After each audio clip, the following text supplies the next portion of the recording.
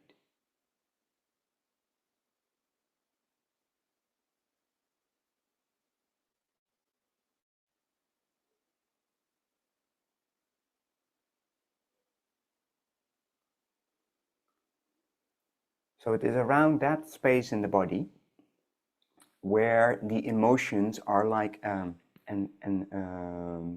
where emotions are the first layer that reacts to the present moment. So we have things happening in the present moment, and it is this layer in the body that is almost like a sense organ that is reacting of like, it is a very fast acting system that interprets for us and lets us know through the voice of emotion what is actually happening. So it starts with sensation, it then gets overlayered with a level of feeling that is either pleasant, neutral, or unpleasant. And then that gets overlayered by the mind, who then gives it meaning. And then we can recognize something as, for example, anger. So anger is very often also like sensations are there in the arms. It's a kind of activation energy. It's kind of like a wild energy. So if it's okay, I'd like to do a little exercise with you with anger. And for that you need a chair, and just to place your hands on next to your seat so that you can push your body upright. So like this, so that you... Now, the invitation is to feel a last time that you felt angry, and then to notice what is happening in your body and in your arms.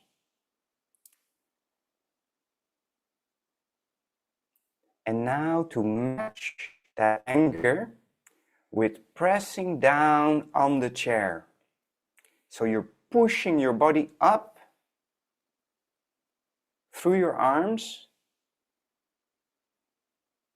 and you match the anger.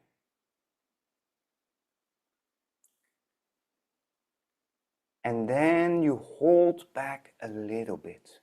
You give it a little bit less than you would like to. And just notice what happens. Noticing your arms, in your belly and chest.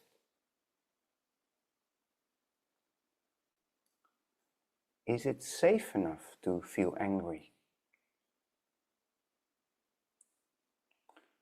Just allowing ourselves to feel that amount of anger that is safe enough.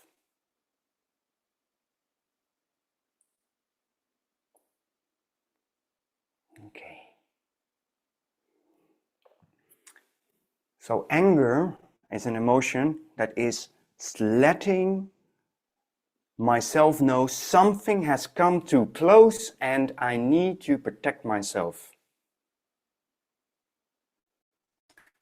And maybe we've lived in an environment as a child where it was not safe to have anger.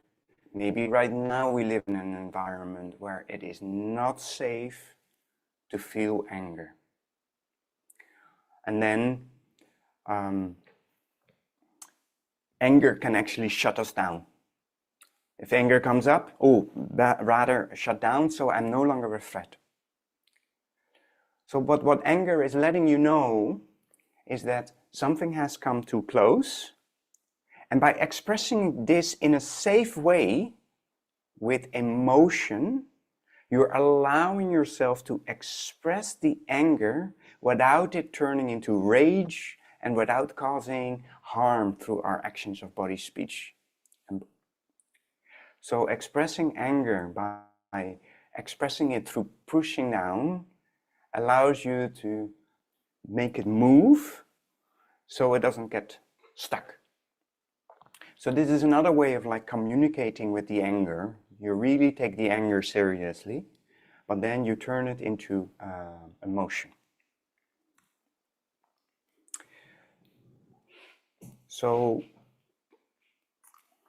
how am I with time? I'm talking now for 1.5 hours, I believe already, or an hour. 1 hour, okay. You have another 40 minutes altogether, yeah.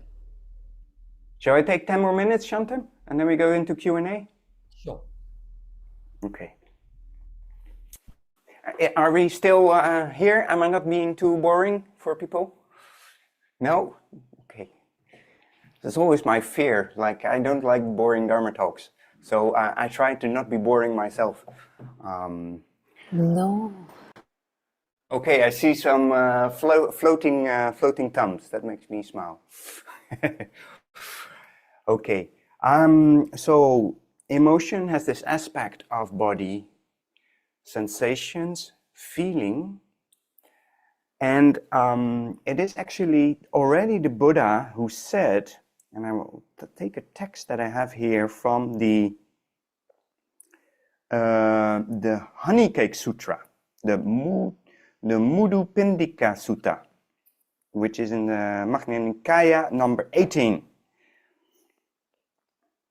And what it is saying here is very interesting. Mental consciousness arises depending on the mind and the contact of the mind with mental objects. The meeting of the three is contact. So when the mind gets in contact with something in the mind consciousness arises. And that is what we call contact. When the three arise together, there is contact. Depending on that contact, there is feeling.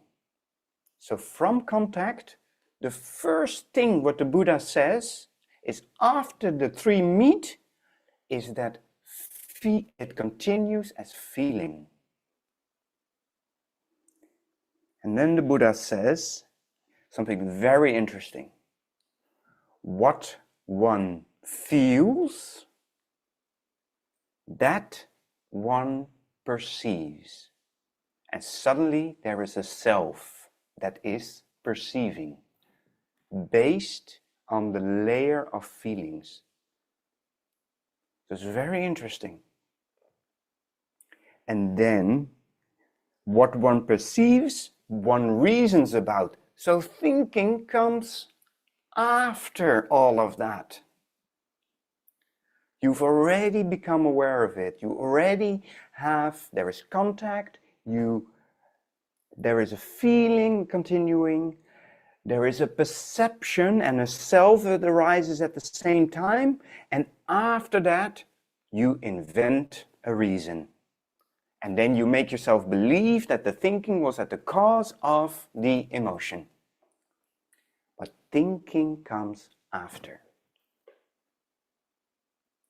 Which is a super crucial point, because why would we then constantly be in the world of thinking? That is not where freedom can be found. If we want to truly embrace our emotions, we need to start on that feeling level, and where feeling and perception is happening. That is where we embrace the emotion. So emotions we embrace in the body, not in what we've made of the emotion in the mind. So that is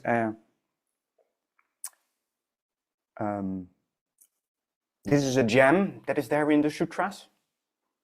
And modern psychotherapy, cognitive behavioral therapy, they're all about, like, if you just change your mind, if you just change how you think about it, if you just know how to reason differently with your mind, just tell yourself this or this. But the base emotions never change, because you're embracing it on the wrong level. Emotions is a body issue. Safety is a body issue. Safety is a feeling that the body is letting you know you are not feeling safe right now. But the problem is that we often feel that safety, if we feel unsafe, that it also means that we are unsafe. Sometimes we are unsafe, but very often we feel unsafe while we're actually fine. And we feel a very strong emotion. Oh, I feel completely unsafe about this. But actually, when we see in the present moment, nothing is happening that is warranting such a strong emotional reaction to it. So when that happens, we know that there are seeds in our subconscious that are there, that are interpreting the present moment for us and letting us know that in the past, these situations were dangerous to me. And the first reaction is, on the very quick level of the feelings, unsafety. Back off. Try to find safety. So in order for us to change that mechanism, we need to go on the level of the body in the present moment and really check what is going on. And we extend our awareness, we create this joy, we allow it to rest in there, and then we truly check what is really going on. I feel unsafe, but am I actually unsafe? Where is it safe enough here in the present moment? Maybe it feels like my father is there again, but then you go, look, do I actually see him right now? You can physically look, let your body look through your eyes and see, oh no, he's not here. And the moment the body realizes that, that layer of feeling calms down and the emotion shifts. So, in order to truly understand this, you need to experience it. With everything that they've been saying, it is about the experience that teaches you how to do this. So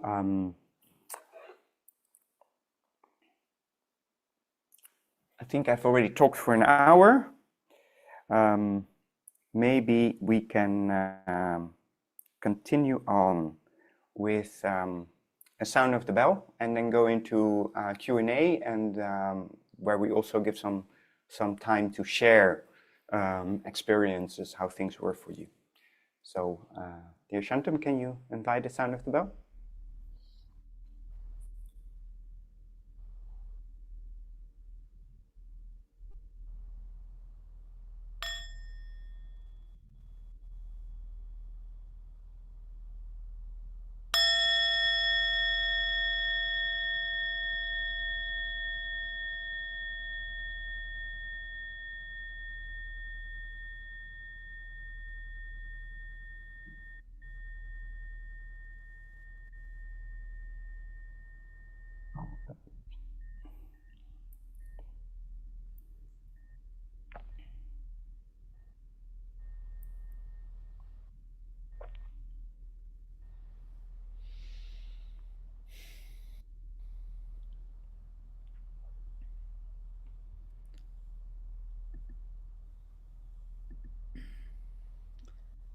So, thank you very much, Brother Pham Hanh, for this wonderful experiential sharing and Dharma talk, and really helping us understand that these strong emotions, both positive and not so positive, both have a physiological and a psychological dimension, and how to work with them at a physiological level, trying to not identify with the feeling in a way which is bringing in the perception, the I, and trying to be non-reactive in that sense, to try and develop that non-reactivity. And so, but as you said, the proof of the pudding is in the feeling, is in the experience. So we have a time now to ask questions if we are confused, or if we feel we have an experience to share that we would like to see how this has worked with us before, or is this all completely new to us, then and we have a much more sort of thinking approach towards sorting out these strong emotions, um, it does that work too. So it's an open space for us, and this can be in a form of question and answers, and Brother Pham Han can answer, or I can help with some answers if need be. But thank you very much. The floor is open, as it were. Please put that again, that sign, that up, that hand sign, like Shubna has put up. If you want to share. Yeah. Yes, Subhana.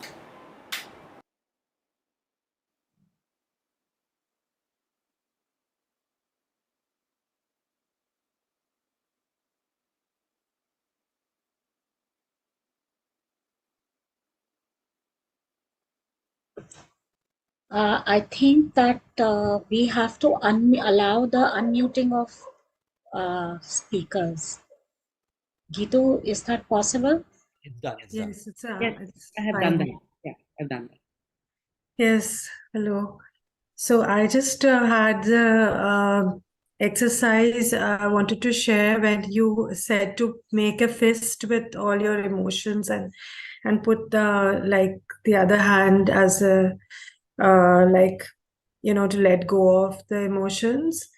For me, the fist was very tight. It was not it was resisting. It was not letting go.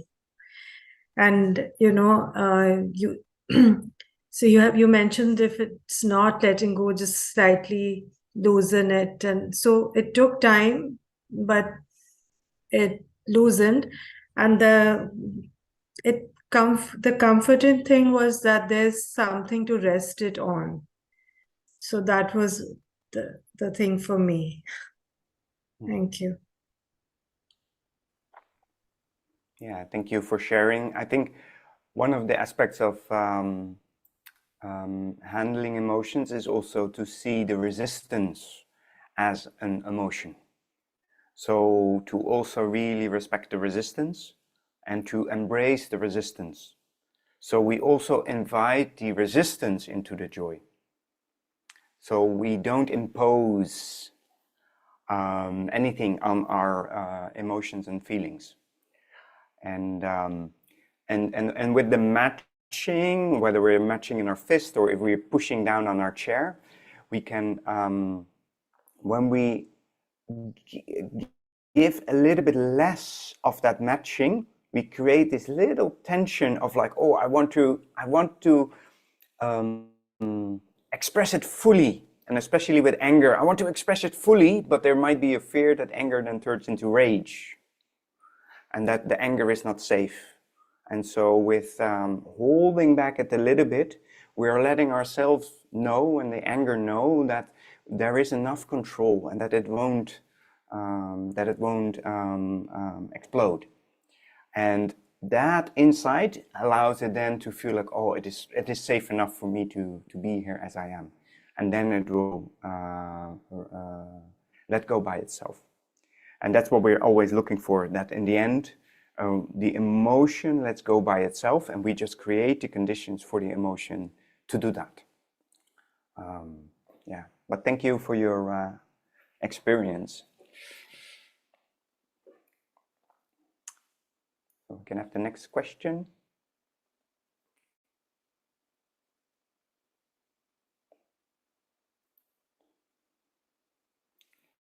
So we have the reactions in the bottom, and then you can click on it and then raise hand. Yes, Raka.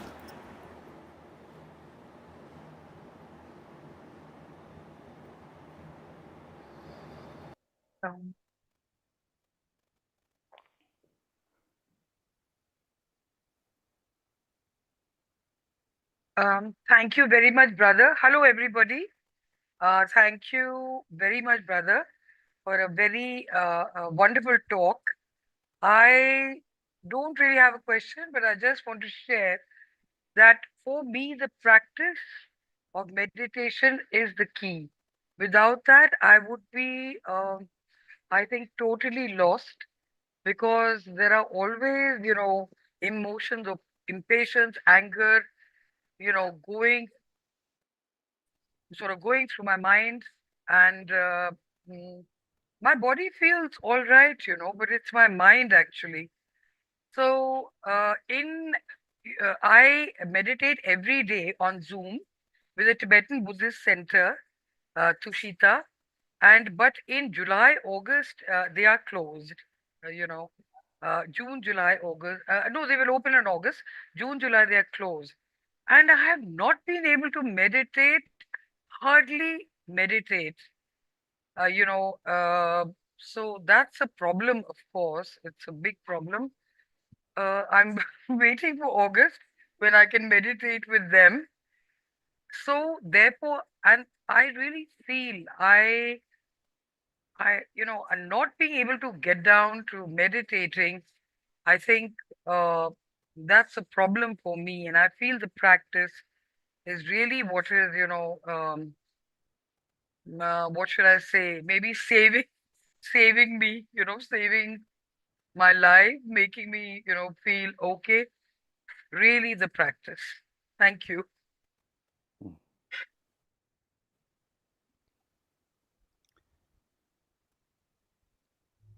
Maybe I can just respond to Raka. Is that okay, Pham? Yeah, so Raka, welcome. Um, there's that app, the Plum Village app, and it's very helpful. It has many, many really good meditations on it. So if the scheduled time you have, you can just go into that app and try and follow one of those. Uh, Also on our YouTube channel, the Buddha Path Ahimsa Trust, we have all the meditations linked to the blooming of a lotus. So if any, please don't feel that you don't have a, a sort of instruction aid. And of course, there are many, many ways to meditate. So these are all guided practices. They're also silent practices. But there's something which Thai said many years ago, which really struck me, and it was, I think, very important for me. Actually, he said, meditation is the food of joy. And I've been practicing in different sanghas before that, or different traditions before that, before meeting Thai.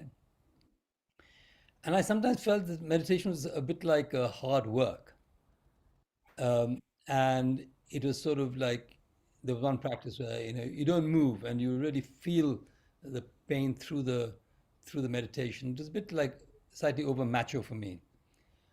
And so I think for me that's been an important way of looking at meditation, is that to enjoy it. And if you're finding that you can't do sitting practice, then do some walking meditation, walking practice, or just what we do while we're eating. You know all these practices, Raka, yourself. So I think and then yeah, you have the sangha. Always just call any of us and say, okay, I have my 8 o'clock practice. Let's do it, and that's fine. We can do it together. So please don't feel that a sangha orphan at all. We are there for you.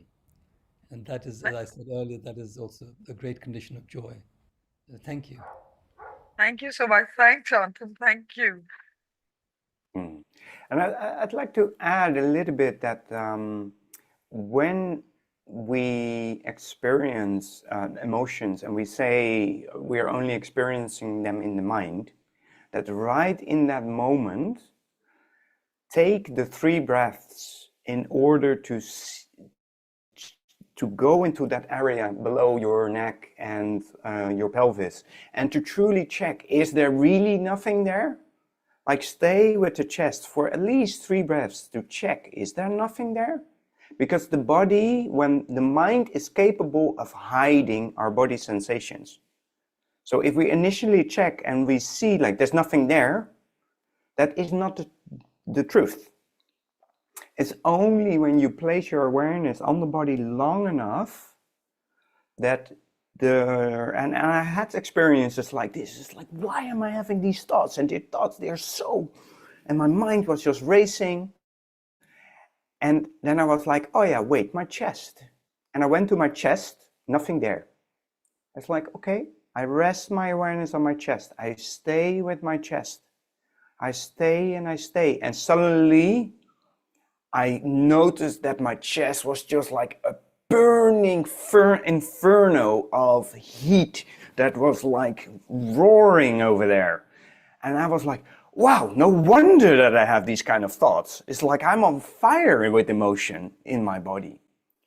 And then I had something to embrace. And that for me is, I really see is like, that is what we can train ourselves to recognize.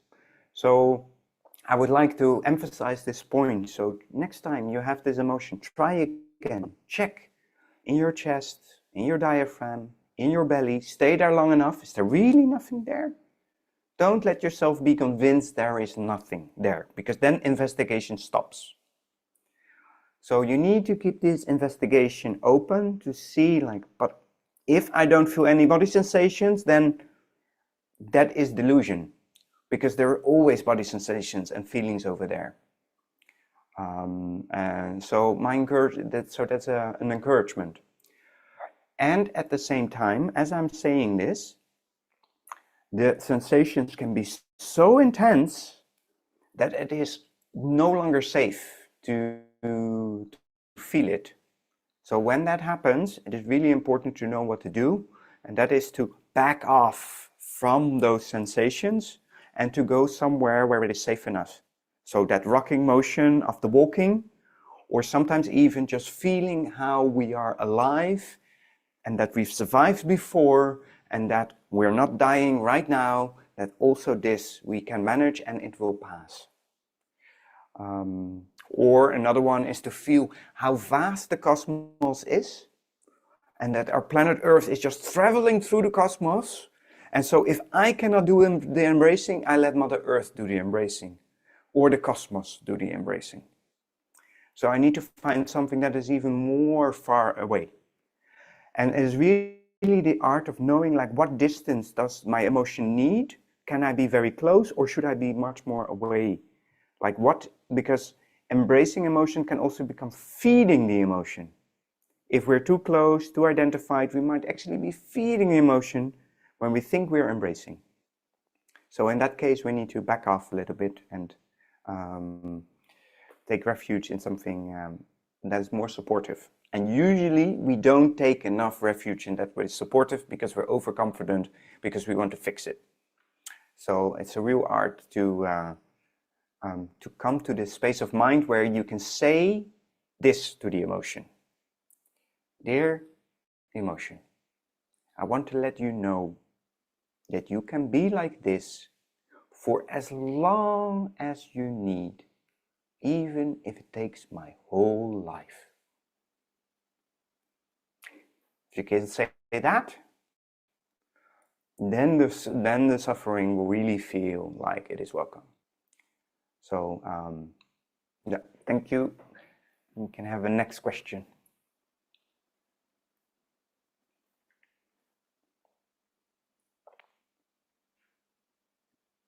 So, Brother Pham, the only one with a hand up is you.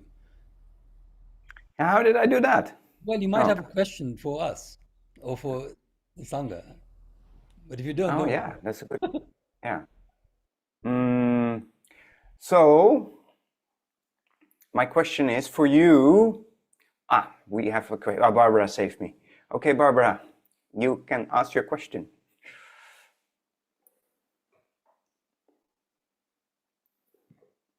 Hi, everyone. I'm here to save you.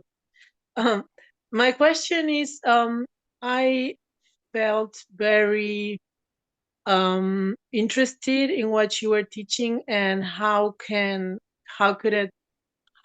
I be in contact with this teaching so that I could hear it again and learn more about it?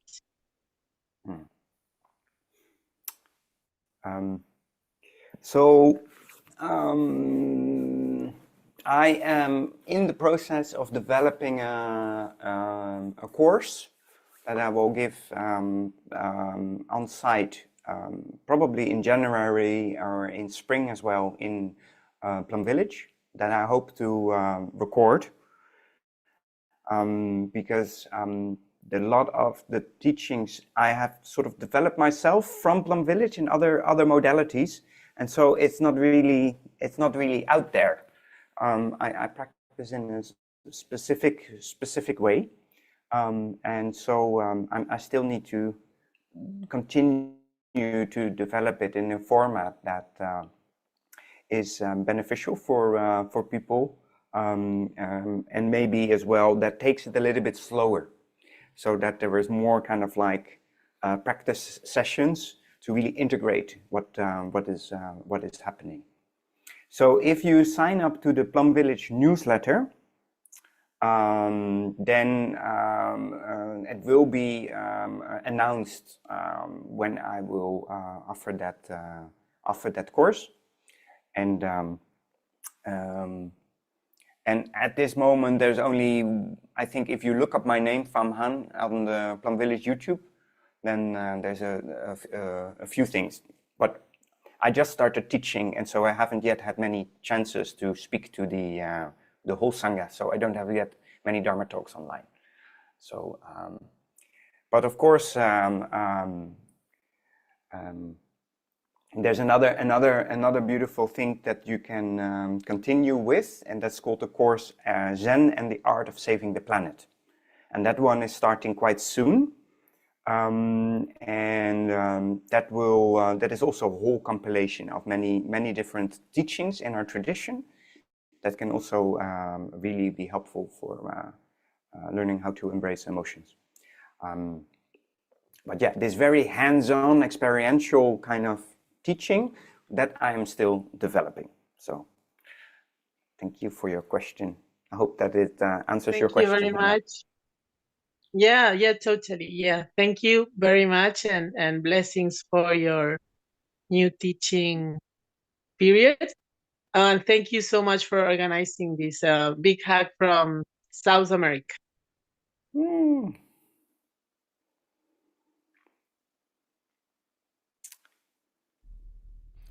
Where in South America, Barbara? Oh, I'm actually in Argentina. That is the south of South America, so quite south. And if you want to hear this talk again by any chance to refresh it, then there's a YouTube site called, I think, Buddha Path Ahimsa, and you can just, and this talk will be there. And I think earlier talks by Brother Pham Hanh, who was in India earlier this year. Oh, what's the name of the channel again? Sorry. Just correct me, somebody else, but I think it's called Buddha Path Ahimsa Trust. Ahimsa. Okay. Thank you. Thank you. Amu. Thank you, Shantum. Thank you, Brother Pham Hanh, and thank you, Shantum, and thank you, Sangha. It's so good to be here. And I wanted to say that,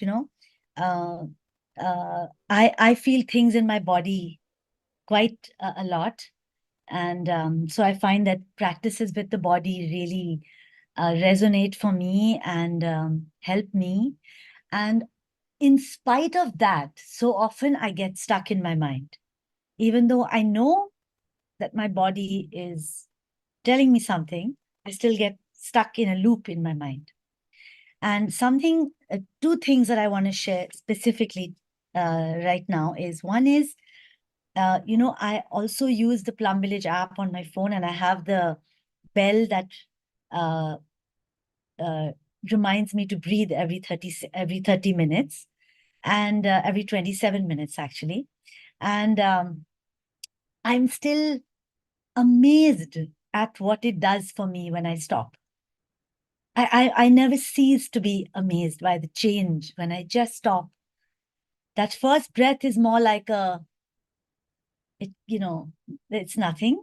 And then the second breath, suddenly I feel my feet too. I feel my feet and my back, usually, my lower back.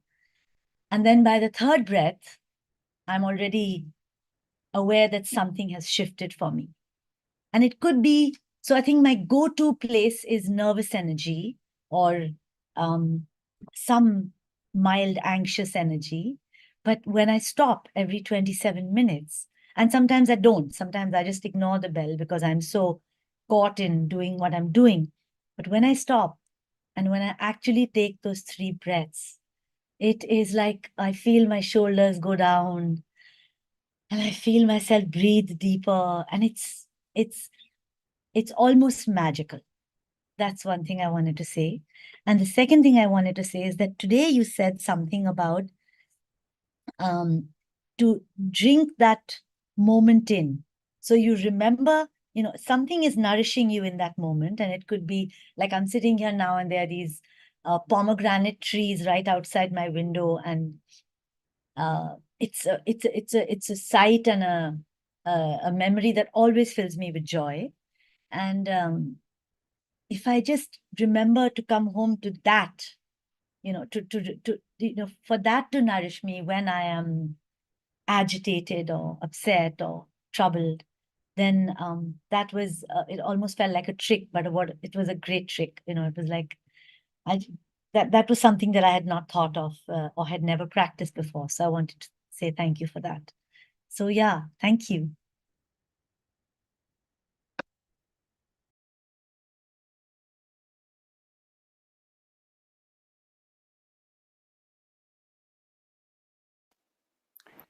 So I think one thing that is important is that we really need to learn how to make that choice.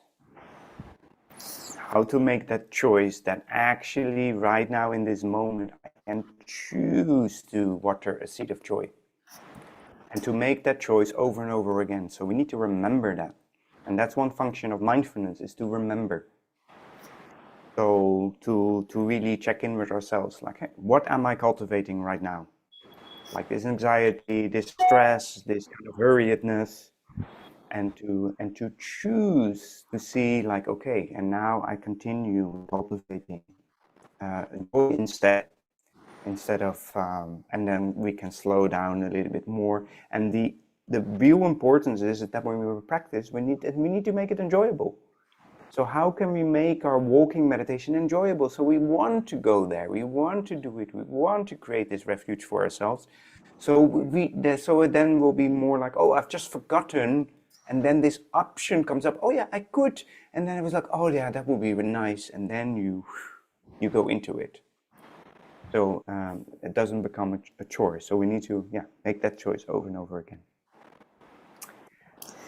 Next question. So, good evening, dear friends. First of all, I'd like to thank you, Shantum, for leading that meditation, wonderful meditation, and Brother Pham. Your sharing, it never ceases to amaze me in terms of how we can look at our emotions and how I understand my emotions that much better. So I wanted to share something and also ask a question. I've been very busy of late, and I noticed that apart from my mind racing ahead when I have many things to do, I also have been noticing that my body is in a poised position. It's like in that springing mode. So that was something I wanted to share. And the other thing that I wanted to ask was, do emotions result in blockages or pain in the body? So that's something that I thought I'd ask. There is a niggling pain in my left knee. I don't know whether it's just for want of exercise and aging. I think it's more than that. So, or let's say my shoulder sometimes. So I just thought I would ask that question, and also thank you deeply from the bottom of my heart. It's been a super session. Thank you so much.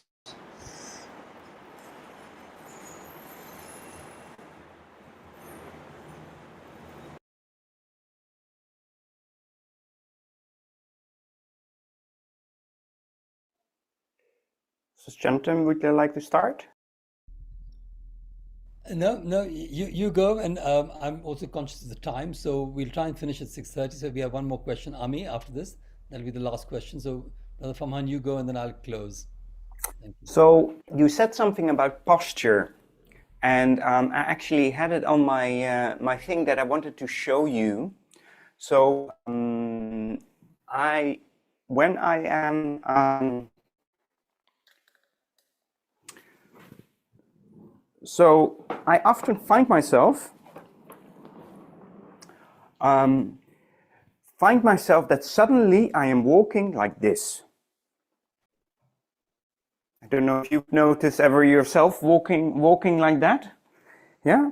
So, okay, the exercise is, I recognize I have my posture like this. And then I check in with myself. How does it feel to have my body in this posture? So I already get a sense of kind of like a meaning. There's something that is communicating to me a kind of like, oh, a little bit of defeat, a little bit of like, oh, a little bit too much. So I acknowledge that, I say hello to it. And then I check with my body, like, would you like to continue being in this posture? Or would you prefer to be in another posture?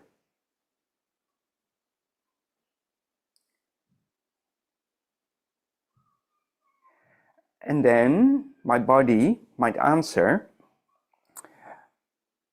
I'm not checking in with myself, so I'm really doing it as I'm intending to. So I'm checking in with my body.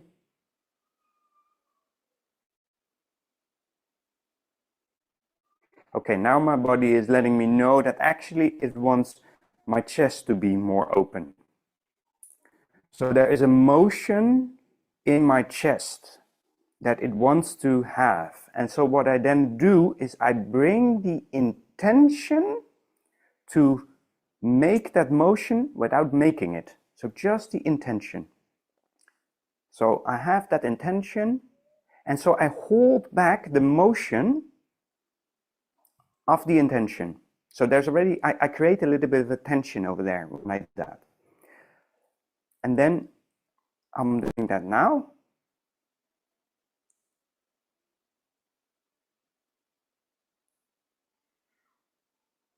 So I'm noticing as I'm doing that something in me holds my breath. So it really wants to move. So I now allow that motion to be leading, but I go very, very slowly so that I can really connect my feelings and the sensations in my body to that motion, and so that I don't impose this new body posture on my body, but I allow that naturally to shift together with the shifting of the feelings. So now I allow that motion to very slowly happen. And I notice this in-breath that is deep.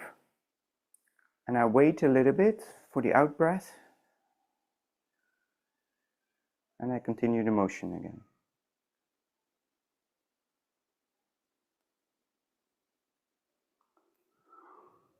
Even deeper breath. And I wait so I can fully be there.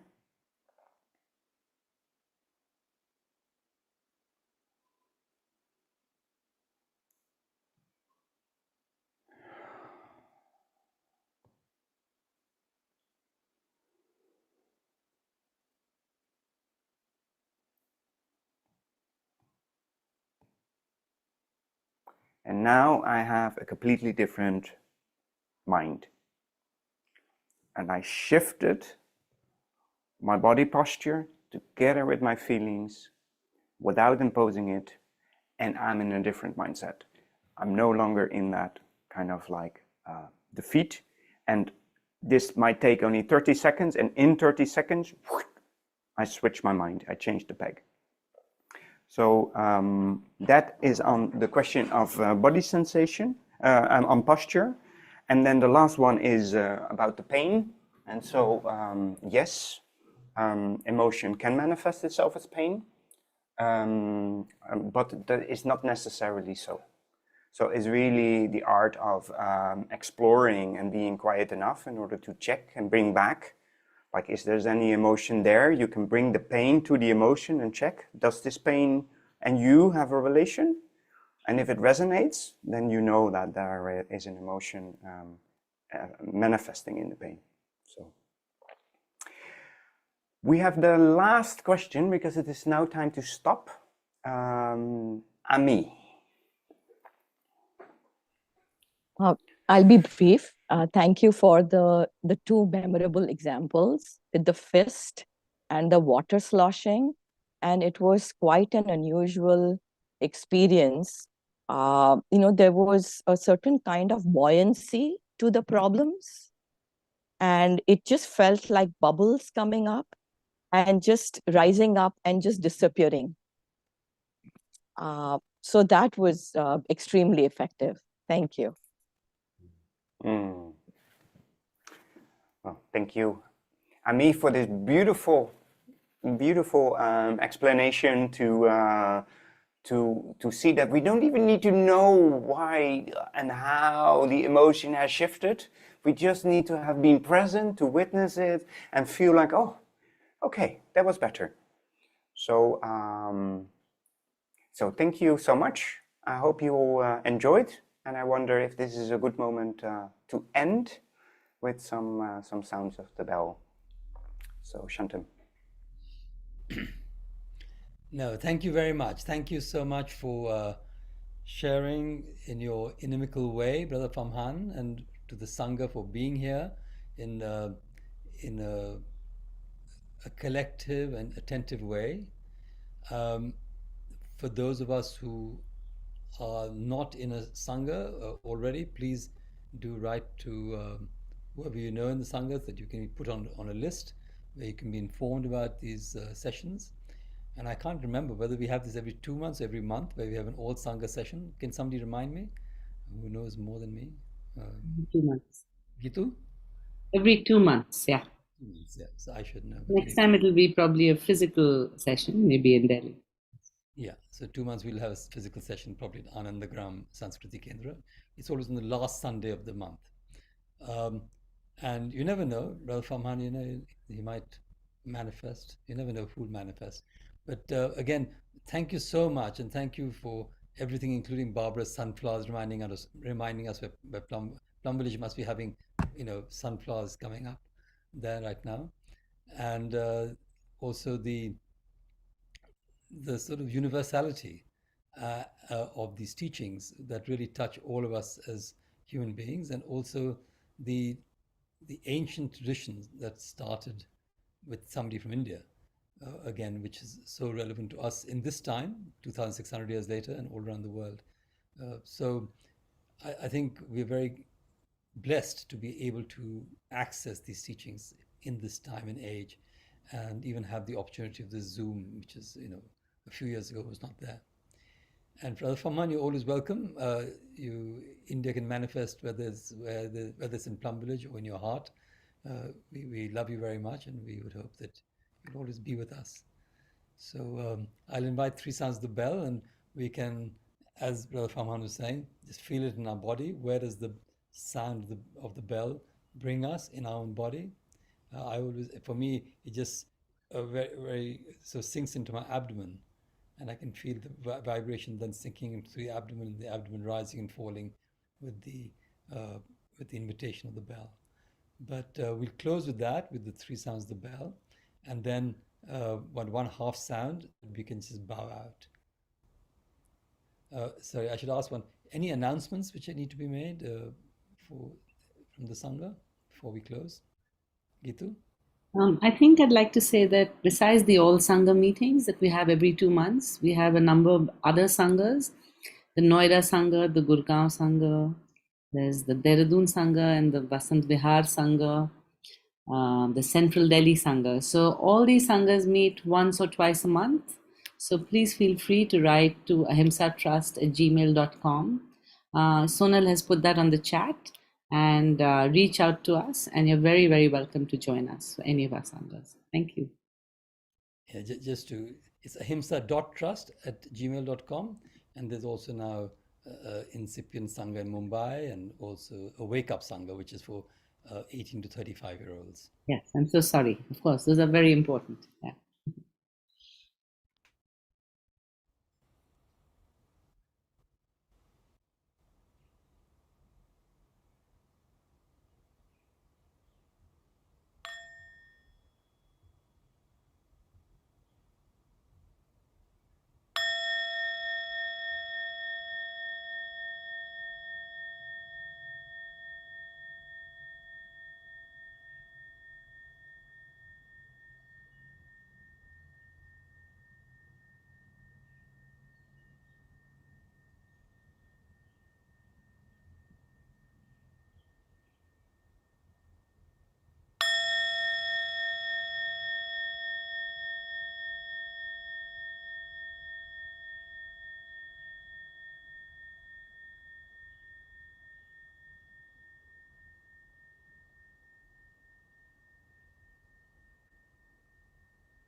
So continue to enjoy your practice, and if nothing else, just remembering to breathe and to smile.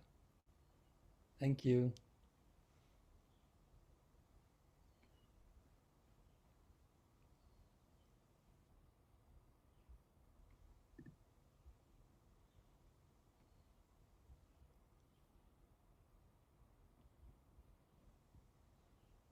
Thank you.